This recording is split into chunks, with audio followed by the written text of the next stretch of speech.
فقت اليوم ومشتهي ترويقة ضيعة، وعن جد عبالي كتير اكل ضيعة، فقلت خليني نروح اتروق ترويقة ضيعة بقلب بيروت.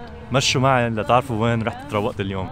ترويقة اليوم كانت عند ام عباس بصاج البلد. اهلا وسهلا شباب، يسعد صباحكم، اهلا وسهلا، يتفضلوا على من بعد هالاستقبال الحلو من ام عباس بلشتنا بهالمناقيش الطيبة واللي لا اطيب من هيك لانه مليانين حب وحنان. ام عباس بتستعمل كل شي بلدي، وحتى في كتير اشياء من منتها البيتية بتستعملها بهالمناقيش. مناقيش ولا اطيب وصحيين كتير لانه العجينة بالاساس معمولة لتناسب كل العالم حتى اللي معهم امراض. بكل بساطة انت عم تاكل اكلة ضيعة مثل ما قلت لكم باول الفيديو. وكمان ما ننسى اللي هو الشيء المفضل عندي وبذكرني عن جبل الضيعة اللي هو الكشك. منقوشة الكشك عندها ولا اطيب، والزعتر مع الخضرة البلدية الطازة. وما ننسى اكيد هيك ترويقة بدها كوباية شاي. وانتو تروقوا هيك ترويقة ببيروت؟ اكتبوا لي تحت بالكومنتس.